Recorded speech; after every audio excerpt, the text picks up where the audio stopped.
QTUG 2025க்கான exams மே 8ல இருந்து start ஆக போகுது. என்னோட டொமைன் சப்ஜெக்ட்ல நான் இன்னும் மார்க் அதிகமா ஸ்கோர் பண்ணணும்னு நினைக்கிறேன். அப்ப அதுக்கு நான் என்ன ஸ்ட்ராட்டஜி ஃபாலோ எந்த டாபிக் நான் இம்பார்ட்டன்ஸ் அதிகமா கொடுத்து படிக்கணும் அப்படின்னா இன்னைக்கு இந்த வீடியோல பார்க்க போறோம். I am Aarthi from Luminar academy.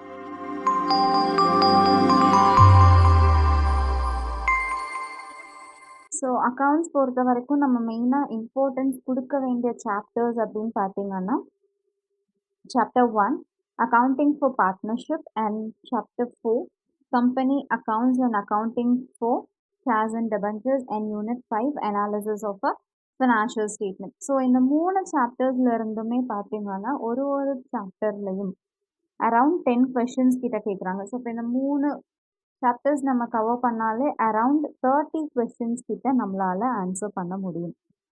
சரிங்களா? நன்றி. ஸோ இப்போ 10 டேஸில் நான் ஃபுல்லாக கவர் பண்ணி முடிக்கணும் அப்படின்னா இப்போ இம்பார்ட்டன்ஸாக இருக்கக்கூடிய இந்த சாப்டர்ஸ் எல்லாத்துக்குமே அரவுண்ட் ஒரு 2 டேஸ் கிட்ட நம்ம எடுத்துக்கலாம். ஃபஸ்ட்டு சாப்டர், ஸோ இதில் பார்ட்னர்ஷிப் அப்படின்னா என்ன அண்ட் பார்ட்னர்ஷிப் டீட் என்னது அண்ட் இதுக்கப்புறம் பார்த்தீங்கன்னா ஃபிக்ஸட் அண்ட் ஃப்ளக்சுவேட்டிங் கேபிட்டல் என்ன. ஸோ இந்த சின்ன சின்ன கால்குலேஷன்ஸ்லாம் இருக்குது. இதுக்கு அடுத்தது P&L அப்ரோப்ரியேஷன் அக்கௌண்ட், இது நம்ம எப்படி ப்ரிப்பேர் பண்ணுறதுன்னு, இது ரிலேட்டடான சம்ஸ். ஸோ இதை பார்க்குறதுக்கு எனக்கு 2 டேஸே போதுமானது. இதுக்கு அடுத்தது ரீகான்ஸ்டியூஷன் ஆஃப் அ பார்ட்னர்ஷிப். ஸோ இந்த ரீகான்ஸ்டியூஷனில் பார்த்தீங்கன்னா அண்ட் இப்போ ஒரு பார்ட்னர் உள்ளே வராங்க அண்ட் இன்னொரு பார்ட்னர் வெளியே போகிறாங்க. ஸோ இதனால் நமக்கு என்னென்ன சேஞ்சஸ் நடந்திருக்கு.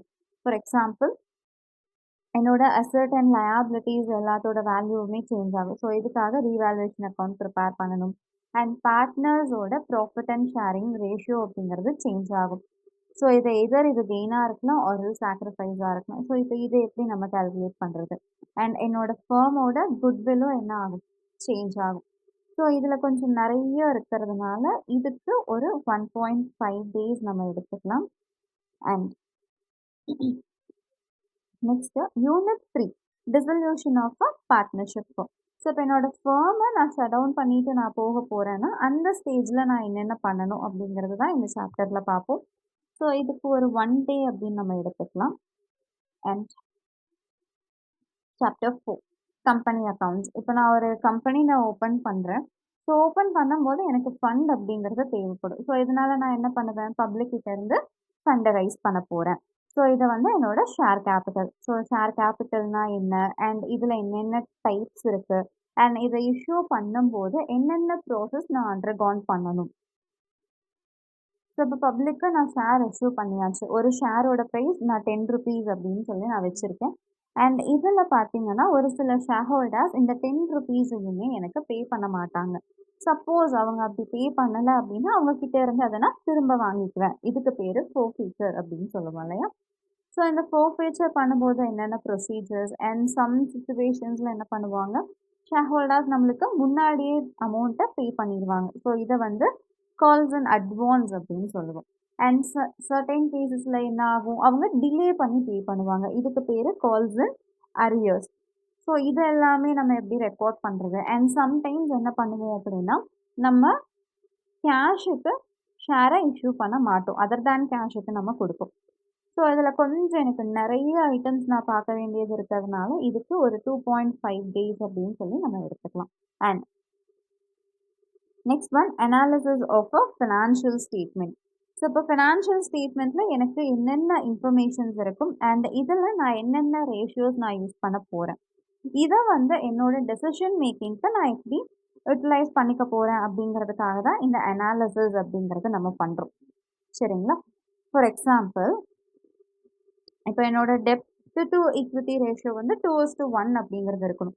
ஃபார் எக்ஸாம்பிள் இப்போ என்னோட டெப்ட் வந்து 40,000, என்னோட ஈக்விட்டி 20,000. ஸோ இதிலிருந்து 2 மடங்கு மட்டும்தான் நான் என்ன பண்ணணும், கடன் வாங்கணும். அதுக்கு மேலே நான் கடன் வாங்க கூடாது அப்படிங்கிற ஒரு டெசிஷன் மேக்கிங்கை எனக்கு சொல்லுது. கரெக்டுங்களா? அண்ட் இந்த சாப்டருக்கு ஒரு 2 days அப்படின்றது கொடுத்துடலாம். அண்ட் இதில் last one computerised accounting system. இது வந்து நம்மளுக்கு ஆப்ஷனல். சரிங்களா?